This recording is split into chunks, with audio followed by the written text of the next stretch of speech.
আল্লাহর হাবিব, সাহাবায়ে কেরাম, তাবেঈন, তবে তাবেঈন, এই সমস্ত লোকেরা শাবানকে যেভাবে কাটিয়েছে, শাবানের প্রতি যেভাবে গুরুত্ব আরোপ করেছে, শাবানকে যেভাবে মূল্যায়িত করেছে, আল্লাহ আমাদেরকে ওইভাবে মূল্যায়িত করার তৌফিক দান করুন।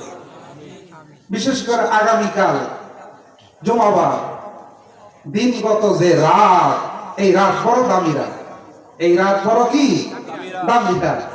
এই রাতের মধ্যে আমরা কেউ ঘুমাবো না, পারতপক্ষে সবাই চেষ্টা করব এই লাইলাতুল বরাত, এই মুক্তির রজনী, জাহান্নাম থেকে রেহাই লাভের এই রাতের মধ্যে আমরা নির্গুণ জাগ্রত থেকে তেলাওয়াতে কোরআন করব, জিকির আজকার করতে থাকবো, তওবা করতে থাকবো, দুই হাত উত্তোলন করে বেশি বেশি আল্লাহর দরবারে কি করতে থাকবো, কান্নাকাটি করতে থাকবো, নফল নামাজ আদায় করতে থাকবো।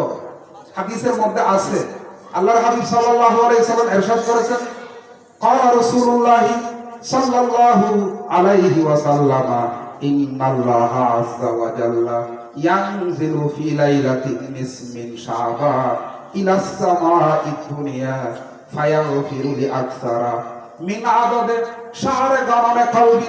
আল্লাহর হাবিব বলেন, ও আমার উম্মতের নরনারী, লাইলাতুল বরাত শাবান মাসের 14 তারিখ দিনগত রাত, যে রাতকে বলা হয় লাইলাতুল বরাত, শবে বরাত। এই শবে বরাতের রাত্রে আল্লাহ তাআলা এই প্রথম আসমানে নেমে আসে। আল্লাহ তাআলা প্রথম আসমানে আয়েশা এই দুনিয়ার জমিনে বিচরণকারী বান্দা বান্দীদেরকে এত এত ক্ষমা করতে থাকে, এত এত ক্ষমা করতে থাকে, মাফ করে দে। আল্লাহর হাবিব কি পরিমাণ ক্ষমা করে এটা বোঝার জন্য একটা মেসাল দিল, বোঝার জন্য কি দিল, মেসাল দিল। আরব দেশের একটা কবিলা, আরবের একটা সম্প্রদায়, একটা বংশ, কবিলায়ে কাউল। এই কবিলায়ে কাউলের মানুষগুলা বেশি বেশি মেষ পালন করত, ছাগল লালন পালন করত। এক একজনের মালিকানায় শত শত ছাগল কবিলায়ে কাউলের। কবিলায়ে কাউল এদের একমাত্র আয় উপার্জন ওই ছাগল লালন পালন করে, ছাগলের দুধ দোহন করে এগুলো বিক্রি করা, ছাগল বিক্রি করা তাদের একমাত্র পেশা। এই কবিলায়ে কাউলের মালিকানায় হাজার হাজার অসংখ্য ছাগল।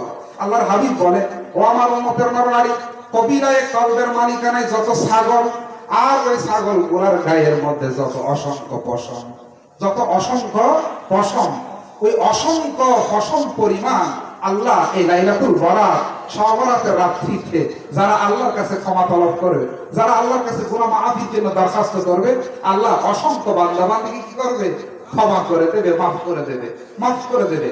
এই জন্য আমার ভাই বন্ধু মুরব্বীরা, আমাদেরকে এখন থেকে প্রস্তুতি নিতে হবে। আগামীকাল যে রাত আসতেছে, ওই রাত আমাকে আপনাকে খেলাধুলায়, অলসতায়, বেখিয়ালি, হামখিয়ালির মধ্যে যাতে ওই রাত অতিবাহিত না হয়, প্রত্যেকে আপন আপন অবস্থায় থাইকা আল্লাহকে ডাকাডাকি করতে হবে, আল্লাহকে ডাকাডাকি করতে হবে। আল্লাহ তাআলা আমাকে আপনাকে এই উম্মতে মুহাম্মদিয়াকে হায়াত দিয়েছে কখন? আমার উম্মতি বাইনা সিত্তিনা ওয়া সাবঈন, আমার উম্মতের হায়াত 60-70-এর ভিতরে, 60-70-এর ভিতরে। বাস্তবতা, আমার আপনার সমাজের মধ্যে আমরা যারা বসবাস করতেছি, 60 কোন মতো পার হলো, শোনা যায় অমুক মারা গেছে, 70 ভিতরে ভিতরে থাকতেই শোনা যায় অমুক চলে গেছে। কেমনে চলে গেল? হার্ট স্ট্রোক হয়ে। কেমনে চলে গেল? ব্রেন স্ট্রোক হয়ে। অথচ সুস্থ মানুষ, সবল মানুষ, নিজ পায়ে হাঁটাফোটা করতে পারে।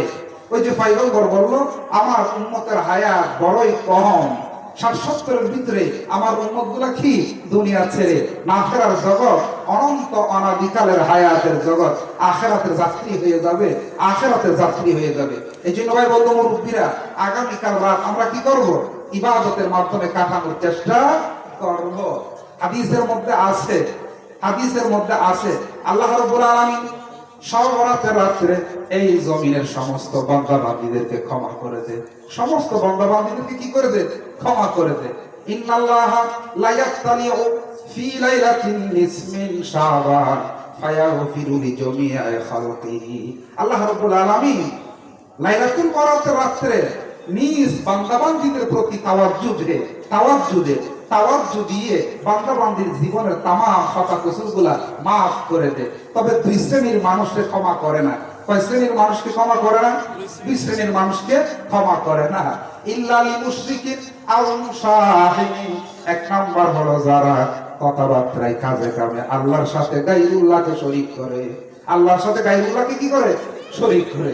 আল্লাহকে আল্লাহ মানে, আবার আল্লাহর যে সমস্ত সিফাত, আল্লাহর যে সমস্ত গুণাবলী, আল্লাহর গুণাবলীর মধ্যে খাজা বাবা, আল্লাহর গুণাবলীর মধ্যে মাজারওয়ালা, আল্লাহর গুণাবলীর মধ্যে পীর বাবা, আল্লাহর গুণাবলীর মধ্যে ঠাকুর বাবা আছে না? আস্তানাওয়ালা, এগুলারে কি মানে?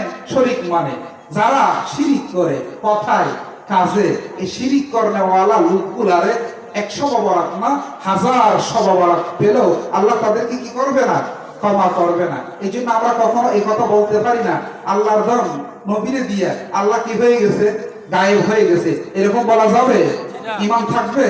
এমন কথা ঈমান বিধ্বংসী, ঈমান শেষ করে দেয়। এই জন্য আমরা এই ধরনের কথা কি করতে পারি না? বলতে পারি না। এভাবে কোন পীর বাবা, কোন মাজারওয়ালার বাবদ এই কথা বলতে পারি না। আউয়ালু আখিরু তুমি, জাহিরু বাতিনু তুমি, কেউ বলে মুস্তাফা তুমি, কেউ বলে হুদা। আউয়াল আখির তুমি বাবা, আউয়াল আখির তুমি বাবা, তুমি বাবা জাহির বাতিন। কেউ তোমাকে বলে মুস্তাফা পয়গম্বর, আর কেউ বলে না তুমি দুনিয়ার কেউ না, তুমি স্বয়ং আল্লাহ। তুমি স্বয়ং কি? আল্লাহ। কোন মাজারওয়ালার মাবদ মোহাব্বত, প্রেম, ভালোবাসা, ইশক দেখাইতে গিয়ে এমন কথা যদি বলা হয়, এটা আল্লাহর সাথে শিরিক কিনা? এই ধরনের যারা শিরিক করবে, শিরিক করনেওয়ালা লোকগুলার আল্লাহ লাইলাতুল বরাতের রাত্রিতেও কি করবে না? ক্ষমা করবে না। এই জন্য আমরা যারা, ও ভাই বন্ধু মুরব্বীরা, কে কোন ভাবে আল্লাহর সাথে গায়রুল্লাহকে, আল্লাহর সাথে আল্লাহ না এমন কোন বস্তুকে শরীক করতেছি, নিজেরা বিবেক করতে হবে, আকল কাটাইতে হবে, চিন্তা করতে হবে। এমন কিছু করে থাকলে আগেভাগে ঈমান দুহুরাইয়া আল্লাহর কাছে কি করতে হবে? মাফ চাইতে হবে। আয় আল্লাহ, এমনটা আমি আর বলবো না, এমনটা আমি আর করবো না। কেবল আপনি এই আল্লাহ, আপনি এই সবকিছুর মালিক, আপনি এই সবকিছুর কি মালিক। আল্লাহ নিজে বলে, হাল মিন খালিকিন গায়রুল্লাহ ইয়ারযুকুকুম মিনাস সামাই ওয়াল আরদ। ও আমার বান্দা বান্দীরা, আমি আল্লাহ ব্যতীত তোমাদের জন্য আরেকজন কোন স্রষ্টা আছে কিনা? হাল মিন খালিকিন গায়রুল্লাহ, আমি আল্লাহ ব্যতীত আমার বান্দা বান্দীরে তোমাদের জন্য আর কোন স্রষ্টা আছে, আর কোন পরওয়ারদিগার আছে যিনি আসমান জমিন থেকে তোমাদের জন্য রুজি রিজিকের ব্যবস্থা করবে, আসমান জমিন থেকে তোমাদের মনোবাসনা, তোমাদের দিলের তামান্না পুরা করনেওয়ালা আমি আল্লাহ ছাড়া আর কেউ কি আছে? ও আমার ভাই বন্ধু মুরব্বীরা, আল্লাহ ব্যতীত আমাদের জন্য আমাদের দিলের মাকাসেদ, আমাদের দিলের মনোবাঞ্ছা, আমাদের দিলের তামান্না পুরা করনেওয়ালা আর কেউ কি আছে? আছে কিনা? বিপদ আপদে পতিত হলে এই বিপদ থেকে উদ্ধারকারী কে? আল্লাহ। রোগ ব্যাধিতে আক্রান্ত হলেন, এই রোগ ব্যাধি থেকে শেফা দেনেওয়ালা কে? আল্লাহ। আমার আপনার হাজাত, আমার আপনার জরুরিয়াত পুরা করনেওয়ালা কে? বলা মুসিবত আসলে এই বলা মুসিবত দূর করে ওই বলা মুসিবত থেকে উদ্ধার করনেওয়ালা কে? এইভাবে স্বচ্ছ আল্লাহর প্রতি কি রাখতে হবে? ঈমান রাখতে হবে। তাইলে শবে বরাত আমার জন্য ফায়দা দেবে। শবে বরাতের রাত্রে কান্নাকাটি করলে ওই কান্নাকাটি আল্লাহ কি করবে? কবুল করবে।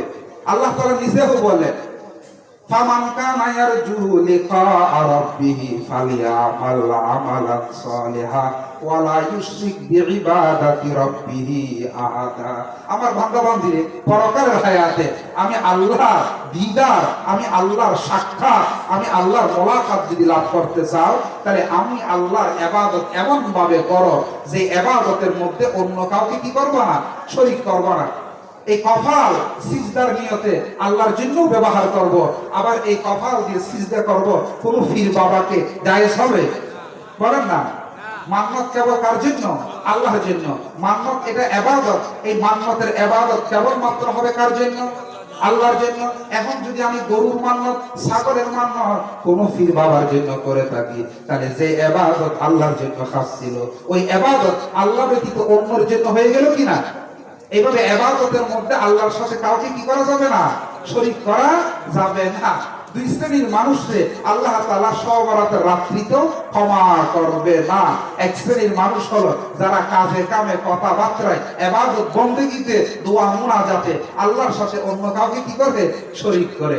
দুই নম্বর আল মুশাহিদিন, যার দিলের মধ্যে আরেকজন বান্দার বাবদ আরেকজন ভাইয়ের বাবদ হিংসা বিদ্বেষ আছে। হিংসা বিদ্বেষ অন্তরে যে লালন করে আরেকজন ভাইয়ের বাবদ, নিজের হামসায়ের বাবদ, নিজের প্রতিবেশীর বাবদ, আরেকজন মুমিন মুসলমানের বাবদ, এই অন্তরের মধ্যে হিংসা বিদ্বেষ লালনকারী বান্দা যারা, এদেরকেও আল্লাহ কি করবে না? ক্ষমা করবে না। এই জন্য আমার আপনার অন্তর কি মুক্ত করা চায়? হিংসা মুক্ত করা চাই। এই অন্তরের মধ্যে কি রাখবো না? হিংসা রাখবো না। একটা ঘটনা বলি। পয়গম্বরের সাহাবী হযরত আমর ইবনুল আস রাদিয়াল্লাহু তাআলা আনহু, আল্লাহর হাবিব সাহাবায়ে কেরামের মজমার মধ্যে আলোচনা করতে লাগলেন। এই আলোচনা করতে করতে করতে করতে হঠাৎ রাসূল খুদা সাল্লাল্লাহু আলাইহি সাল্লাম বলে উঠলেন, ও আমার সাহাবারা, তোমাদের এই মজমার মধ্যে, মজলিসের মধ্যে অল্প কিছুক্ষণের মধ্যে একজন জান্নাতি ব্যক্তি উপস্থিত হবে। একজন জান্নাতি ব্যক্তি কি হবে? উপস্থিত হবে। যখন এই কথা বললো, সাহাবায়ে কেরাম পয়গম্বরের আলোচনা মনোযোগ সহকারে শুনতেছে, কিন্তু কিছুক্ষণ পর পিছনের দিকে তাকায় কে আসতেছে। কারণ পয়গম্বর বলছে এই মজমার মধ্যে, এই মজলিসের মধ্যে কিছুক্ষণের মধ্যে একজন কোন ধরনের ব্যক্তি আসবে? জান্নাতি। তো সাহাবায়ে কেরাম কিছুক্ষণ পর পিছনের দিকে তাকায়, আনেওয়ালা আগমনকারী ব্যক্তিটা কে? এভাবে ওই মজলিসের মধ্যে একজন ব্যক্তি আসলো, সাহাবী আসলো, যার নাম হলো হযরতে আমর ইবনুল আস রাদিয়াল্লাহু তাআলা আনহু।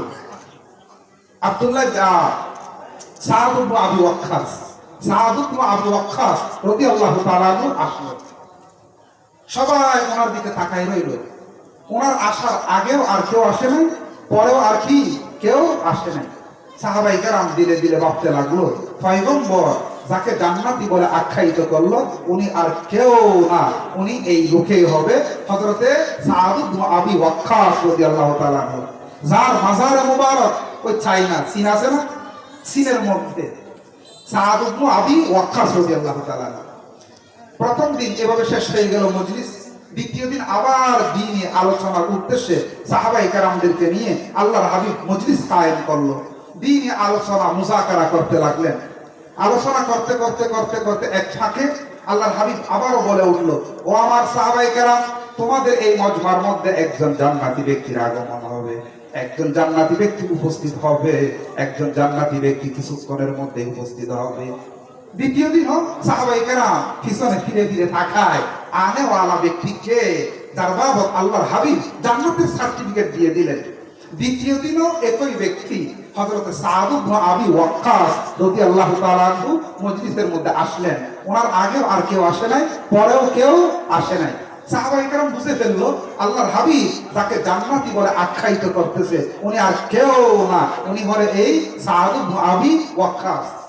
তৃতীয় দিন আগের দুই দিনের ন্যায় আল্লাহর হাবিব সাহাবায়ে কেরামদেরকে নিয়ে দ্বীনি মুযাকারা করতে লাগলেন। হঠাৎ আল্লাহর হাবিব বলে উঠলেন, ও আমার সাহাবারা, তোমাদের এই মজমার মধ্যে একজন জান্নাতি ব্যক্তি উপস্থিত হবে। আগের দুই দিনের মতো আজকেও কি বলে উঠলেন? এই মজমার মধ্যে একজন জান্নাতি ব্যক্তি কি হবে? উপস্থিত হবে। সাহাবায়ে কেরাম আজকেও পিছনে বারবার তাকায়, আনেওয়ালা কে? দেখা গেল যে তৃতীয় দিনও ওই আগের দুই দিন পয়গম্বর বলার পর যিনি এসেছেন, তৃতীয় দিনও একই ব্যক্তি কি উপস্থিত হয়েছে। তিনি কে? সাদ ইবনে আবি ওয়াক্কাস রাদিয়াল্লাহু তাআলা আনহু। সাহাবায়ে কেরাম সবাই ওই সাদ ইবনে আবি ওয়াক্কাসের দিকে তাকাইতে লাগলেন। আহারে সাদ, তুমি কত দামি, তুমি কত দামি! পয়গম্বরের পবিত্র জুবান দ্বারা একদিন নয়, দুই দিন নয়, তিন দিন জান্নাতের সার্টিফিকেট তুমি লাভ করেছো, জান্নাতি হিসাবে তুমি ঘোষণা পেয়েছো। ওই 3 দিন ছিল মজমার মধ্যে, আলোচনার মধ্যে 3 দিন যাবত ছিল এমন একজন সাহাবী হযরত আব্দুল্লাহ ইবনে আমর ইবনুল আস। উনি দিলে দিলে ভাবতে লাগলেন, এই সাদ ইবনে আবি ওয়াক্কাস কত দামি! আল্লাহর হাবিব দুনিয়াতে থাকতে তাকে কিসের সার্টিফিকেট দিল? জান্নাতের সার্টিফিকেট দিল। তাও একদিন না, বরং কয়দিন? 3 দিন আমি আব্দুল্লাহ এই সাদ ইবনে আবি ওয়াক্কাসের সাথে তার বাড়িতে যাব, তার আমল কি এটা দেখবো, তার আমল দেখে আমি ওই আমল করতে থাকবো। আমিও তার আমল দেখে কি করব, ওই আমল করব। ওই আমল করলে আমার জন্য আল্লাহর হাবিব কিসের ঘোষণা দেবে, জান্নাতির ঘোষণা দেবে। এই খেয়ালে আব্দুল্লাহ ইবনে আমর ইবনুল আস এই সাহাবী যখন তৃতীয় দিন মজলিস শেষ, সবাই আপনা আপনা ঘরের দিকে ফিরে যাচ্ছে, তখন সাদ ইবনে আবি ওয়াক্কাস যিনি 3 দিন যাবত পয়গম্বরের পবিত্র জুবান থেকে জান্নাতের সার্টিফিকেট লাভ করেছে, উনিও নিজের ঘরের দিকে ফিরে যাচ্ছে। তো ওনার সাথে সাথে যাওয়া আরম্ভ করলো এই আব্দুল্লাহ ইবনে আমর ইবনুল আস। আব্দুল্লাহ ইবনে আমর ইবনুল আস বলে, ও আমার ভাই সাদ, আমি আপনার সাথে আপনার ঘরের মধ্যে মেহমান হতে চাই। আমি আপনার সাথে আপনার ঘরে কি হতে চাই, মেহমান হতে চাই। আমাকে মেহমান হিসাবে কয়েকদিন আপনার ঘরে কি জায়গা দিবেন? হযরত সাদ ইবনে আবি ওয়াক্কাস বলে, ও আমার ভাই আব্দুল্লাহ, আল্লাহর হাবিবের আদর্শ, আল্লাহর হাবিবের সুন্নাত হলো যে কেউ মেহমান হবে একেবারে কথাবার্তা ছাড়া কমপক্ষে কয়েকদিন মেহমানদারি করা, 3 দিন মেহমানদারি করা। আমার ভাই আব্দুল্লাহ, আসো তুমি আমার ঘরে মেহমান হইবা, আমার ঘরে যাই আছে বাগবাটোয়ারা করে খাবো, আমি তোমাকে মেহমান হিসাবে গ্রহণ করে নিলাম। এভাবে সাদ ইবনে আবি ওয়াক্কাসের ঘরে এই সাহাবী আব্দুল্লাহ ইবনে আমর ইবনুল আস চলে গেলেন। সাদ ইবনে আবি ওয়াক্কাস দিনের বেলায় যেখানে যায়, এই আব্দুল্লাহ সাহাবীও ওনার সাথে সাথে যায়। সাদ ইবনে আবি ওয়াক্কাস রাতের বেলায় তাহাজ্জুদের নামাজের জন্য উঠে যায়, আল্লাহর জিকির আজকার করে, দোয়া মোনাজাত করে, ফরিয়াদ করে। সাথে সাথে এই আব্দুল্লাহ ইবনে আমর ইবনুল আস শেষ রাতে সাদ ইবনে আবি ওয়াক্কাসের সাথে তাহাজ্জুদের নামাজ আদায়ের জন্য উঠে যাইতো, আল্লাহর দরবারে জিকির আজকার করত, জিকির আজকার পরবর্তী আল্লাহর দরবারে দোয়া মোনাজাত করত। এভাবে 3 দিন সাদ ইবনে আবি ওয়াক্কাস যা যা আমল করে, সাথে সাথে আমল করে কে, আব্দুল্লাহ ইবনে আমর ইবনুল আস। 3 দিন পরে আব্দুল্লাহ ইবনে আমর ইবনুল আস ধীরে ধীরে বলতেছে, আহারে সাদ ইবনে আবি ওয়াক্কাস তো ওই আমলগুলাই করে যে আমলগুলো আমরাও আদায় করে থাকি, আমাদের চেয়ে বাড়তি, আমাদের চেয়ে ভিন্ন কোন আমল তো এই 3 দিন যাবত এই সাদ ইবনে আবি ওয়াক্কাসের মধ্যে দেখলাম না। তা আমরা যেগুলা করি উনিও এতে আমল করে, উনি 3 দিন যাবত আল্লাহর হাবিবের পবিত্র জুবান দ্বারা জান্নাতি সার্টিফিকেট লাভ করলো, আমরা কেন পেলাম না? অবশ্যই উনি এভাবে জান্নাতের সার্টিফিকেট লাভের ক্ষেত্রে ভিন্ন কোনো আমল তার মধ্যে থাকবে। আমরা যেগুলা করি উনিও এগুলা করে, যদি এমন হয় তাহলে ওনাকে একা জান্নাতি কেন বলবে? আমাদেরও তো বলা দরকার।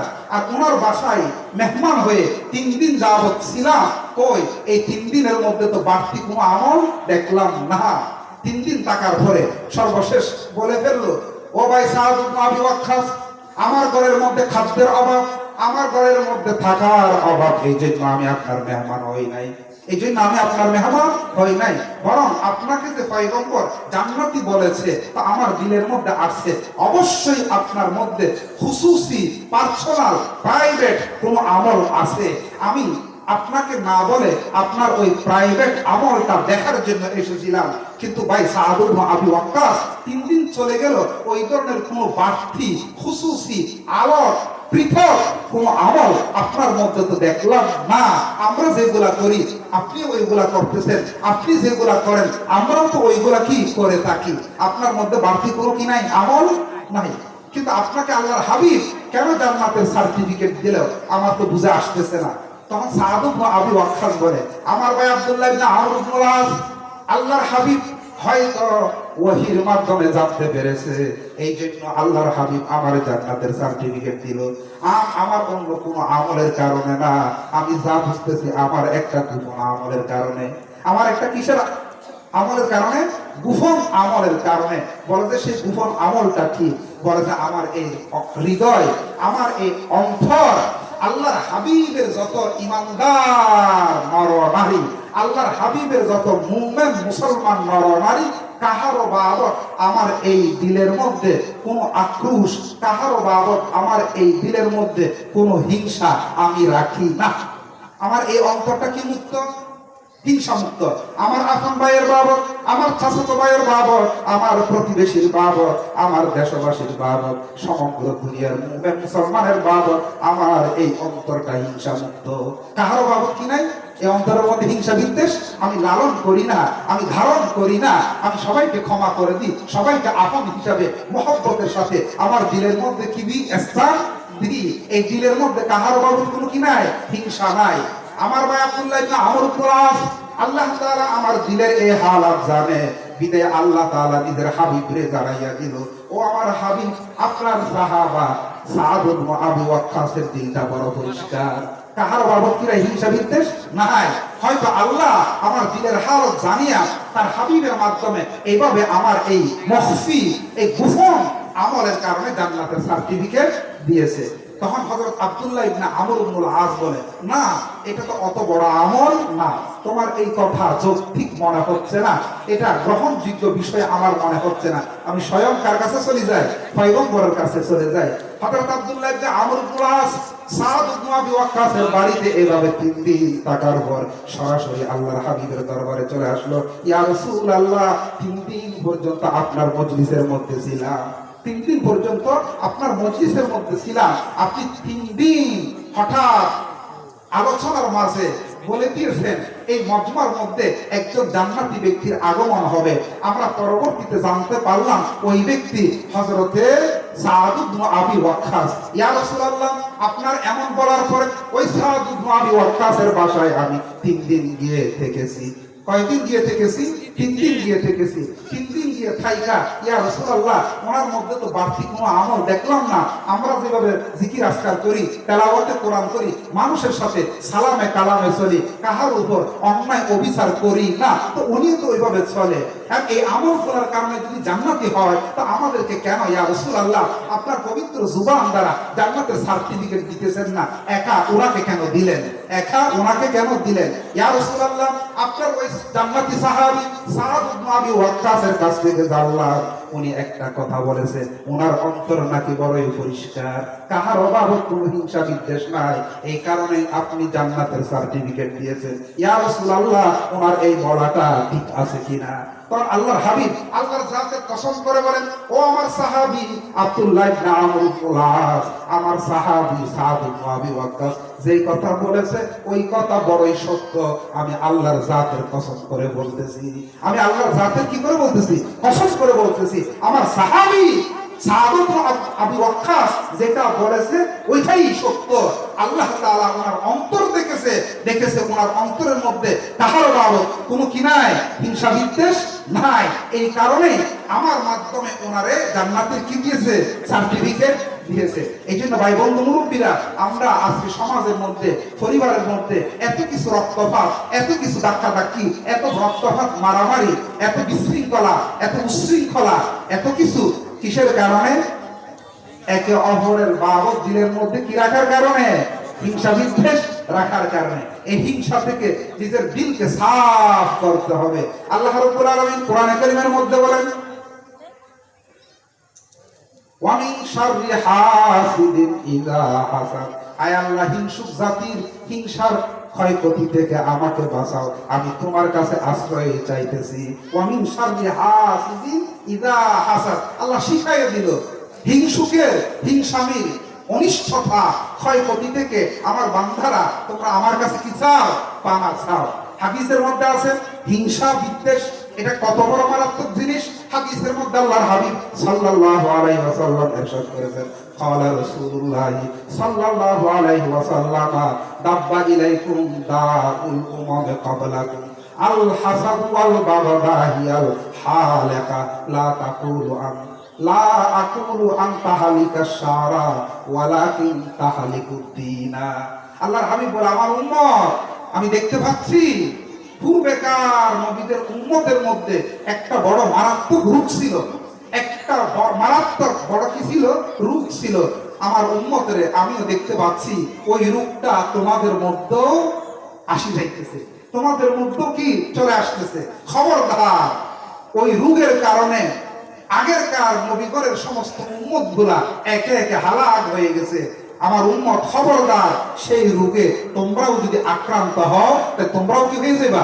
হালাক হয়ে যাইবা, হালাক হয়ে যাইবা। সাহাবায়ে কেরাম বলল, ইয়া রাসূলুল্লাহ, সেই রূপটা কি? প্যারালাইসিস, সে রূপটা কি ক্যান্সার? আল্লাহ হাবিব বলে, না না না, এটা শারীরিক কোন রূপ না, এটা হলো আন্তরিক রূপ, দিলের রূপ। কিসের রূপ? দিলের রূপ। বলে, ইয়া রাসূলুল্লাহ, সেই দিলের রূপ কি? বলে যে হিংসা বিদ্বেষ। বলে কি? হিংসা বিদ্বেষ। আগেরকার নবীগণের উম্মত একে অপরের বাবদ এত বেশি হিংসা রাখতো, এক মিয়া এক রাস্তা দিয়ে যাবে তো আরেকজন ওই রাস্তা দিয়ে যাওয়ার জন্য কি না, রাজি না। একজন এক গ্লাস দিয়ে পানি খাবে তো আরেকজন ওই গ্লাস দিয়ে পানি খাবে না। একজন একটা কাপড় পরিধান করবে তো ওই কাপড় পরবর্তী আরেকজন কেউ পরিধান করবে না। একে অপরের বাবদ এত বেশি হিংসা রাখতো, মহব্বত তাদের অন্তরের মধ্যে কি ছিল না। এই জন্য আগেরকার নবীগণের উম্মত একে একে সব হালাক আল্লাহ তাআলা বিভিন্ন প্রকারের আযাব গজব দিয়ে তাদেরকে দুনিয়া থেকে নিস্তানাবুদ করে দিয়েছে। আল্লাহর হাবিব বলে, আমার উম্মত খবরদার, ওই রোগে তোমরাও আক্রান্ত হইও না। তোমাদের অন্তরের মধ্যে আরেকজন মুসলিম ভাইয়ের বাবদ হিংসা বিদ্বেষ রাখিও না। যদি রাখো হবে কি? লা আকুলু তাহলিকু শারা ওয়ালাকিন তাহলিকু দীনা।